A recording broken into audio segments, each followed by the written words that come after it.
महाकुंभ में मुसलमानों पर प्रतिबंध, ऐसा कैसे? हम एक सेकुलर डेमोक्रेसी में रहते हैं। हमारा कॉन्स्टिट्यूशन हर धर्म मत मजहब को बराबर मानता है। मुसलमानों को कुंभ आने से रोकना गलत है, अनडेमोक्रेटिक है, अनकॉन्स्टिट्यूशनल है, राइट विंग की दादागिरी है। अरे भाई रुको जरा, सब्र करो, पूरी बात तो समझ लो, फिर सही और गलत का जजमेंट देना। मैं सिर्फ 5 सवाल पूछूंगा, अगर एक का भी जवाब हां में आ गया तो मैं खुद सरकार को चिट्ठी लिखूंगा कि सभी मुसलमान भाइयों बहनों को आदर के साथ कुंभ में आने दिया जाए। मेरे सवाल सुनो। क्या इस्लाम मूर्ति पूजा में विश्वास करता है? समुद्र मंथन से निकला हुआ अमृत प्रयागराज में छलक गया था, क्या इस थ्योरी को मुसलमान मानते हैं? क्या गंगा यमुना सरस्वती के त्रिवेणी संगम का इस्लामिक लिटरेचर में कोई महत्व है? क्या मुसलमान मानते हैं कि नागा साधुओं के दर्शन से जन्मों के पाप कट जाते हैं? मकर संक्रांति और मौनी अमावस्या का कोई जिक्र क्या इस्लाम में है? 5 सवाल, एक जवाब नहीं। तो फिर मेरे भाई, तुम्हारे लिए कुंभ एक पिकनिक स्पॉट से ज्यादा कोई वैल्यू नहीं रखता, और तुम्हारी ये पिकनिक हमारे लिए 12 वर्षों की लंबी प्रतीक्षा है। उम्र की ढलान पर खड़े हमारे बड़े बुजुर्गों की प्रार्थना है, जो भगवान के सामने हाथ जोड़कर रोज यही दोहराते रहे, प्रभु बड़ा भरपूर जीवन दिया तुमने, बस कुछ दिन और जी लेने दो, अपनी आंखों से अंतिम बार महाकुंभ देख लें, मकर संक्रांति का गंगा स्नान कर लें, फिर हंसते हंसते तुम्हारे चरणों में आ जाएंगे।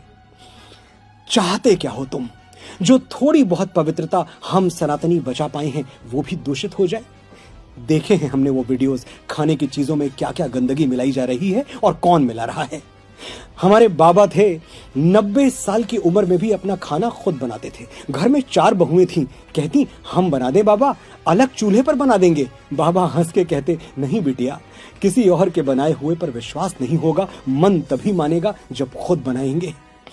ऐसा पवित्र और सैद्धांतिक जीवन जीने वालों को मरते मरते क्या हम किसी का जूठा खिला दें?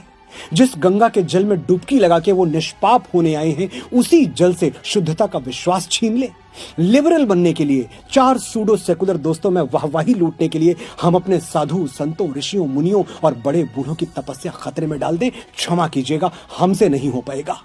हम इतने कट्टर तो नहीं हैं कि तुम्हारी तरह मक्का के बाहर साइन बोर्ड लगा दें, मक्का ओनली फॉर मुस्लिम्स।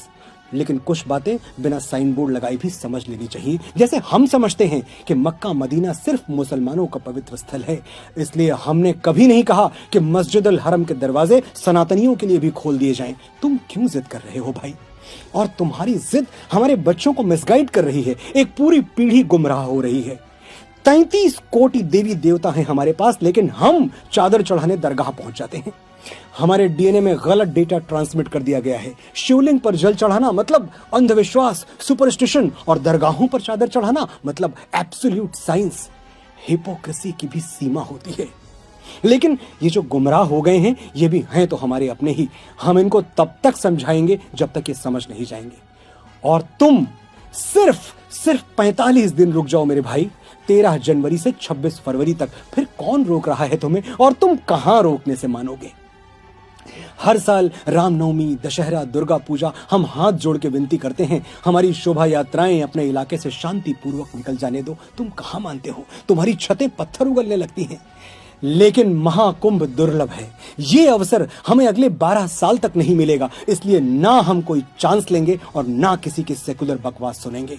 सनातन की सुरक्षा सिर्फ हमारे साधु संतों की जिम्मेदारी नहीं है। हम 100 करोड़ हिंदू सनातन के सिपाही हैं, और हम सिपाहियों ने प्रतिज्ञा ली है 45 दिनों तक तुम्हें त्रिवेणी संगम पर पांव नहीं रखने देंगे। हमारी प्रतिज्ञा का मान रख लो, वरना ये तो जानते ही हो कि अगर हम छत्रपति शिवाजी महाराज के वंशजों ने अपने जुड़े हुए हाथ खोल दिए तो औरंगजेबों को भागने के लिए जमीन कम पड़ जाएगी। सोया हुआ सनातन चैतन्य है, सजग है। वो वक्त कुछ अलग था, ये वक्त कुछ अलग है। जय महाकुंभ, जय संत समाज, हर हर महादेव।